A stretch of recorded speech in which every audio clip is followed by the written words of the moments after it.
Hello दोस्तों, Organon of medicine aphorism 7 की प्रस्तुति इस प्रकार है। Aphorism 7, how to identify the disease.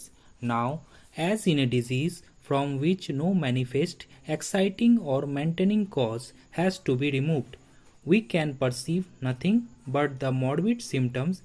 It must be the symptoms alone by which the disease demands and points to the remedy suited to relieve it, and moreover the totality of these its symptoms of this outwardly reflected picture of the internal essence of the disease, that is, of the affection of the vital force, must be the principle or the sole means whereby the disease can make known what remedy it requires.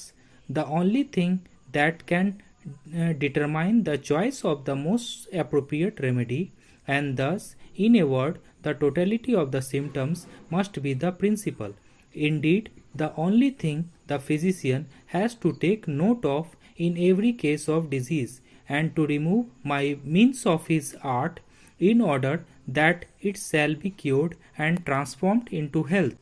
सूत्र 7, रोग के लक्षण स्वयं बोलते हैं। बहुत से रोग ऐसे होते हैं जिनमें रोग के कई उत्तेजक या पोषण कारण स्थूल रूप से दृष्टिगोचर नहीं रहते। ऐसी दशा में रोग के लक्षणों से ही यह स्पष्ट हो जाता है कि रोगी के लिए कौन सी दवा अधिक उपयुक्त होगी। लक्षणों से यह भी स्पष्ट हो जाएगा कि रोगी की जीवनी शक्ति कितनी छिन्न हो चुकी है तथा रोग का निराकरण कौन सी दवा कर सकेगी।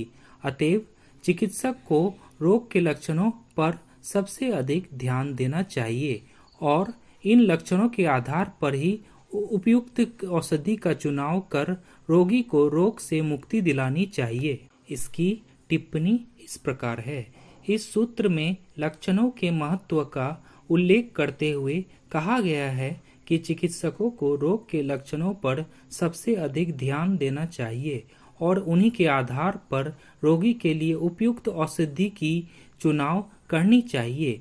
चिकित्सक की योग्यता इन लक्षणों की पहचान करने पर ही निर्भर करती है। धन्यवाद।